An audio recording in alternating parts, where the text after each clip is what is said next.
आप सभी का स्वागत है हमारे यूट्यूब चैनल पे। आज हम डिस्कस करेंगे जो हमारे फर्स्ट सेमेस्टर में जो रिपीटेड क्वेश्चन एवरी ईयर जो आता है पॉलिटिकल साइंस में, उस पर हम डिस्कस करेंगे। ये आपसे कई तरीके से क्वेश्चन में पूछता है, जैसे कि आप ये देखिए मैंने लिख रखा है, ठीक है ठीक है। जैसे कि एक फर्स्ट राजनीतिक सिद्धांत क्या है, इसके महत्व का औचित्य बताते हुए राजनीतिक सिद्धांत के पुनरुत्थान की विवेचना कीजिए। एक इस तरीके से पूछता है। और ये सेकंड ईयर राजनीतिक सिद्धांत की विशेषता बताएं, आज के समय में इसकी क्या प्रासंगिकता है ये। और ये थर्ड ईयर राजनीतिक सिद्धांत क्या है, इसकी प्रकृति और महत्व की विवेचना कीजिए। ठीक है गाइस, तो आज हम इसके बारे में पढ़ेंगे। एवरी ईयर ये रिपीटेड क्वेश्चन है, तो मतलब ये आता ही एग्जाम में है। मैं इस तरह से क्वेश्चन बनाता हूँ कि आपका एक पूरा चैप्टर कंप्लीट हो जाता है, क्योंकि इसमें क्या है, चैप्टर जब कंप्लीट हो जाएगा वो कहीं से भी पूछेगा तो प्रस्ताव नहीं, यानी कि स्टार्टिंग में हेडिंग जो देते हैं, ठीक है, तो उसके बाद आपको क्या बताना, ये मैंने लिख रखा है। आप इसको सिंपली यही कर सकते हैं। क्या है, राज्य राजनीतिक संस्थाओं और सरकार के प्राकृतिक कार्य एवं उसके उद्देश्य का क्रमबद्ध अध्ययन काफ़ी पुराना है। मतलब ये थोड़ी पास्ट में बता रहा है कि क्या होता है कि राजनीतिक जो भी राज्य है, यानी कि किसी स्टेट है या कोई सरकार है, ठीक है, उसके ऊपर अगर शासन कोई पार्टी वगैरह जैसे कि हमारे यहाँ करती है, तो उसका अध्ययन किया जाता है। ठीक है, इन फ्यूचर के लिए क्या क्या अध्ययन है और जैसे वो कैसे वर्क कर रहा है, वो सब उसकी गतिविधियाँ जो भी पार्टी होगी हैं वो सब इसमें सम्मिलित की जाती हैं। ठीक है, तो उसमें इसका डिस्कस किया जाता है। इस पॉइंट में आपको ये कह रहा है, मैं आपको ऊपर ऊपर से समझा रहा हूँ, बाकी का वहाँ पर जब आप अटेंड करेंगे तो आप वहाँ पे पूरा लिख दीजिएगा, क्योंकि मैं आपको बोल के काफ़ी कुछ बता देता हूँ। राजनीतिक गतिविधियाँ एक ऐसी गतिविधि है जो राज्य के मध्य में व्यक्ति और सामूहिक जीवन को नियमित करती है। कहने का अर्थ ये है, जो राजनीतिक सिद्धांत बनाए जाते हैं उसमें क्या है कि कई व्यक्ति जो रहते हैं, ठीक है, जैसे हमारे समाज में कई व्यक्ति रहते हैं, अब उनको जैसे कई नियम बनाए जाते हैं जिससे कि दूसरे को प्रॉब्लम ना हो। ठीक है, तो वो जो नियम और राजनीतिक सिद्धांत के अकॉर्डिंग बनाए जाते हैं। और गवर्नमेंट है फ्यूचर के लिए जितनी भी पॉलिसीज़ लाती हैं, ठीक है गाइस, जो भी हमारी पॉलिसीज़ लाती हैं, तो पॉलिसीज़ क्या है, उन पॉलिसीज़ का अध्ययन करती है कौन, राजनीतिक सिद्धांत में उन पॉलिसीज़ का अध्ययन किया जाता है कि और जो गवर्नमेंट है क्या उद्देश्य बनाती है, उसके बारे में उद्देश्य को भी वन बाय वन बताया जाता है कि आपने किस उद्देश्य के लिए बताया है। ठीक है, तो इसमें क्या है, राजनीतिक सिद्धांत में टोटल उनकी क्या है व्याख्या की जाती है, और जो भी उसमें कमी होती है उसको निकाला जाता है, और जो उसमें बेनिफिट्स होते हैं उसको बताया जाता है। तो टोटली यही राजनीतिक सिद्धांत है। सिद्धांत का हमने अपना क्या है प्रस्तावना खत्म करने के बाद ये अगला पॉइंट स्टार्ट करेंगे। इसमें क्या वन बाय वन मैं आपको समझा रहा हूँ। तो इसका फर्स्ट पॉइंट जो है, फर्स्ट पॉइंट क्या कहता है वह उसमें मैं आपको बताता हूँ। ठीक है, फर्स्ट पॉइंट सिंपली आपके सामने, राजनीतिक सिद्धांत में राजनीतिक के सभी पहलुओं, ठीक है, के अध्ययन, विश्लेषण, समीक्षा तथा व्यवहार का विश्लेषण एवं विषय है। मतलब कहने का मतलब ये है, राजनीतिक सिद्धांत के अंदर जो भी है सभी पहलुओं का अध्ययन किया जाता है। किनके, कि जो राजनीति है उसके सभी पहलू, यानी कि वो इन फ्यूचर के लिए क्या गतिविधि बनाएगी, क्या फ्यूचर टारगेट करके अपना बजट, जैसे एग्जाम्पल की हम बजट देखते हैं तो एवरी ईयर के लिए जो बजट्स गवर्नमेंट रखती है उसका भी अध्ययन किया जाता है। जो पॉलिसीज़ लाती है, ठीक है, वो इसके अंदर सम्मिलित की जाती है। और जो भी है, जैसे कि नई अगर हम शिक्षा नीति पॉलिसी की बात करें तो उसका विश्लेषण जो भी है वो उसकी समीक्षा जो है ना इसी में की जाती है। ठीक है गाइस, तो ये आपका फर्स्ट पॉइंट था। उसके बाद ये सेकंड पॉइंट में कहना जाता है, इसके अंदर एक नागरिक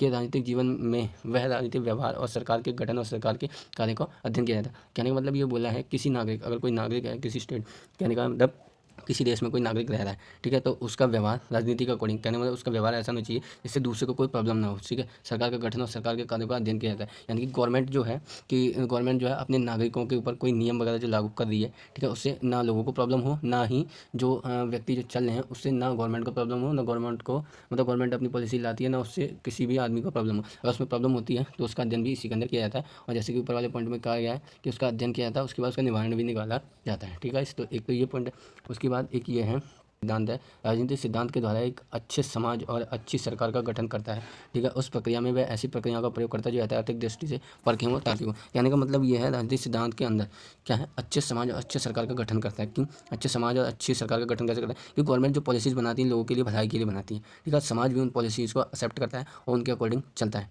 ठीक है, और बाकी का जो समाज है, समाज भी इन राजनीतिक सिद्धांत में जो बात की जाती है, जिन सिद्धांतों पर चलता है, समाज भी गवर्नमेंट की जितनी पॉलिसीज़ हैं उनको मानता है। हाँ, अगर कोई कमी होती है उसका विश्लेषण किया जाता है और उस कमी को बाद में दूर किया जाता है, वही राजनीतिक सिद्धांत के अंदर होता है। ठीक है, और इसमें जो भी वर्क करते हैं, जैसे कि जो प्रक्रिया अगर लागू कर रहे हैं तो उसको वो राजनीतिक सिद्धांत में देखा जाता है कि जो प्रक्रिया हम यूज़ कर रहे हैं शासन में या समाज के लिए, वो जो क्या इतिहास की दृष्टि से परखे रहे हैं और तार्किक हो। कहने का मतलब तर्क के अकॉर्डिंग तर्क हो उस प्रक्रिया में, और ऐतिहासिक दृष्टि में परखे गए, यानी इतिहास में उसे परखा गया हो कि इतिहास में क्या है, परखने के बाद कहने मतलब किसी भी पॉलिसीज़ को लागू किया गया तो उसके फ़ायदे देखे गए हो, इतिहास में वो लागू की गई हो,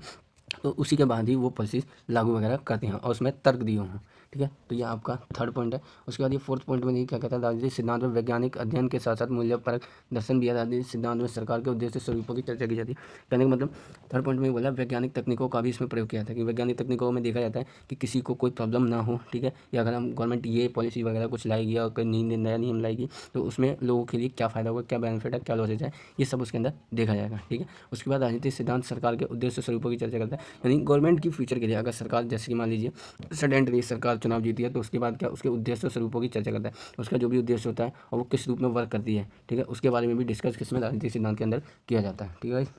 और ये आपका 5th पॉइंट क्या कहता है, राजनीतिक सिद्धांत में राजनीतिक गतिविधियों का अध्ययन का विश्लेषण किया है। यानी कि जो राजनीतिक सिद्धांत है उसके अंदर ये देखा जाता है जो नई गवर्नमेंट आई है, कोई भी गवर्नमेंट आई हो, नई गवर्नमेंट आई है उसका अध्ययन किया जाता है और वो किस प्रकार से चलती है। जैसे कि कभी कभार गवर्नमेंट ऐसी चलती है एकात्मक शासन में क्या होता है अपनी मनमर्जी से चलती है, तो उसका अध्ययन भी किया जाता है और विश्लेषण किया जाता है। कोई भी नई नियम पॉलिसी वगैरह अगर कुछ लाते भी हैं वो लोग, वो गवर्नमेंट लाती है तो उसे पहले चेक किया जाता है और उससे बातचीत की जाती है, कमियाँ होती हैं वो हटाई जाती है। लेकिन उनमें ये देखा जाता है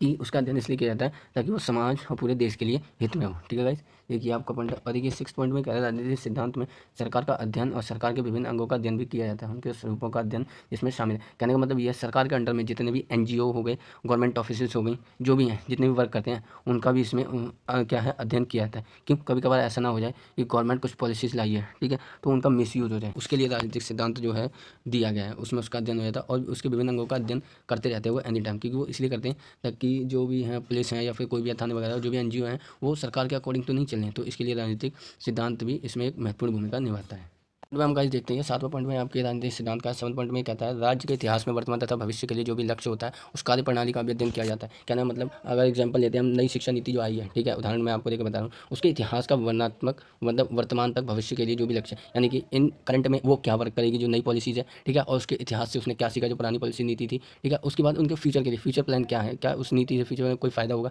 ठीक है, और उसके जो भी लक्ष्य हैं जो भी नीति है, ठीक है, नई एजुकेशन पॉलिसी उसकी नीति क्या है, ठीक है, उसके बारे में भी इसमें पूरा अध्ययन किया जाएगा, अध्ययन होता है। उसके बाद जो कार्यप्रणाली यानी कि वो किस तरह से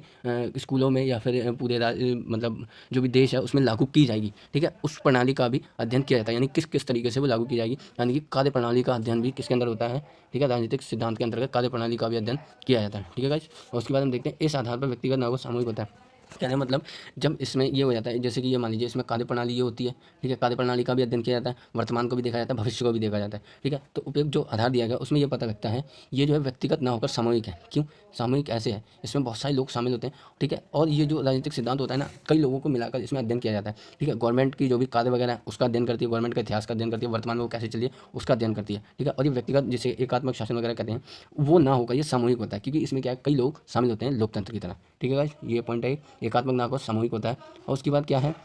और हाँ इनका जो कार्य है पूरे देश को बताया जाता है कि किस प्रकार क्या कमी थी, पूरे देश से राय ली जाती है। और आपका 9वां पॉइंट कहना है राज्य सरकार व संस्थाओं उनके वैधानिकता व शक्ति आदि का अध्ययन इसमें शामिल होता है। कहने का मतलब राज्य सरकार व संस्थाओं और वैधानिक एवं शक्ति आदि का अध्ययन, कहने का मतलब यह है जो गवर्नमेंट है, गवर्नमेंट की पावर, गवर्नमेंट के जो NGO है उनकी पावर, ठीक है, और वैधानिक यानी कि विधि के अनुसार जितनी उनकी पावर है वो सब का अध्ययन भी इनमें शामिल होता है कि कोई कहीं पे अपना मिसयूज़ ना करे, कोई NGO या गवर्नमेंट जो है उसको जितनी पावर दी गई है वो उसी के अकॉर्डिंग अपना वर्क करे, ये पॉइंट ये कहना चाहता है। उसके बाद ये 10th पॉइंट आपका बोला गया समाज में मनुष्य के अधिकारियों का अध्ययन स्वतंत्र और समानता, राजनीतिकरण, राजनीतिक संस्कृति में विभिन्न प्रकार के शासन तंत्रों का अध्ययन भी राजनीतिक के सिद्धांत में शामिल है। कहने मतलब यह समाज के अंदर अगर कोई समाज में कोई व्यक्ति रह रहा है तो मनुष्य के यानी कि उस बंदे जो उसमें है, ठीक है, उस आदमी का क्या है उसके अधिकारों का अध्ययन, ठीक है, उसकी स्वतंत्रता का अध्ययन, उसकी समानता का अध्ययन, और जो राजनीतिकरण का अध्ययन, ठीक है, राजनीति जो भी वहाँ चल रही है समाज व्यवस्था, ठीक है, जिस गवर्नमेंट जिसके अकॉर्डिंग चल रही है उसका अध्ययन, साथ ही वहाँ की संस्कृति कैसी है उसका अध्ययन, और विभिन्न प्रकार के शासन तंत्रों का अध्ययन किया है, यानी कि जो जो वहाँ पे शासन तंत्र चल रहे हैं उनका अध्ययन भी राजनीतिक सिद्धांत में शामिल होता है, ठीक है।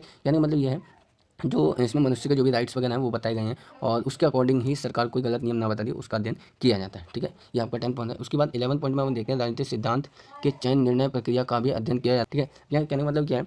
जब राजनीतिक सिद्धांत का चयन निर्णय प्रक्रिया पूरी अध्ययन हो जाता है तो उसके बाद ना इसमें दोबारा वो मतलब चयन किया जाता है कि ये पूरा अध्ययन कर लेता है, जैसे कि मैं आपको ये एग्जांपल दिया था 7वें में, ये पूरा अध्ययन कर लेता है ना तो उसके बाद भी जब निर्णय निकल जाता है उस प्रक्रिया के बाद भी फिर से अध्ययन किया जाता है ताकि कोई मिस्टेक वगैरह ना हो और उसके बाद इसको डन किया जाता है, ठीक है गाइस। तो ये आपका एक क्वेश्चन था। उसके बाद मैं आपको और भी कई क्वेश्चन बताऊँगा जो एक्सपेक्टेड हैं, यानी कि जो आप ये प्रोग्राम के आपके सेमेस्टर फर्स्ट में का निष्कर्ष है वो आप देख सकते हैं। राजनीतिक सिद्धांत एक निरंतर चलने वाला संवाद है, यानी कि टाइम के अकॉर्डिंग ये चलता रहता है, ठीक है, पास्ट को देखते हुए, इन करंट को देखते हुए, फ्यूचर को देखते हुए इसमें संवाद जो है वो चलता रहता है, ठीक है गाइस। उसके बाद राजनीतिक सिद्धांत का विकास दार्शनिक आदर्शवादी अतीत को प्रारंभ होगा, द्वितीय विश्व युद्ध के बाद अनुभववादी सिद्धांत तक पुनरुत्थान के बाद जिन उद्देश्यों को उठाया गया है। कहने का मतलब ये है कि राजनीतिक सिद्धांत का विकास कब से हुआ, दार्शनिक और आदर्शवादी अतीत से प्रारंभ उनसे लेके सेकंड वर्ल्ड वॉर के बाद का अनुभव, ठीक है, ये सब क्या है इसमें राजनीतिक सिद्धांत में सम्मिलित है, ठीक है, का आता पुनरुत्थान के बाद, यानी कि ये सब इंक्लूड करने के बाद जो भी पॉलिसीज नई लाई गई थी उनको देखने के बाद उसके बाद जो भी इसमें उद्देश्य पुनरुत्थान यानी कुछ सुधार किए गए थे जिन उद्देश्यों को दिखाया गया वो पहला था एक सामाजिक न्याय, ठीक है, और कल्याणकारी अधिकार जिसे हमारे ह्यूमन राइट्स अधिकार मतलब मौलिक अधिकार होते हैं वो, प्राकृतिक सुधार यानी कि नेचर अकॉर्डिंग सुधार, अगर नेचर का हम सुधार करेंगे तो भविष्य की आने वाली पीढ़ी के लिए भी सुधार होगा, ठीक है, और हमारे लिए भी जीवन के लिए बेटर रहेगा। उसके बाद जीवन सुधार, जैसे कि इसमें बोला प्राकृतिक सुधार, जीवन सुधार, जीवन पे यानी कि जीवन में जो भी अच्छी दशाएं हैं, टोटली क्या है, जो मनुष्य के जीवन के सुधार को और अच्छा और विकसित करने के लिए जो भी पॉलिसीज आएगी उनको ही अपनाया गया है। तो वीडियो अच्छी लगी हो तो एक बार like and share and subscribe कर दें, क्योंकि देखिए वीडियो बनाने में बहुत टाइम लगता है, ठीक है, और आप अगर मेहनत पर अगर सब्सक्राइब नहीं करेंगे तो दैट इज़ नॉट बेनिफिट। तो मिलते हैं नेक्स्ट वीडियो में, आपके नेक्स्ट वीडियो में मिलूंगा एक और इंपॉर्टेंट क्वेश्चन के साथ जो आपके एग्जाम में रिपीट होता रहता है।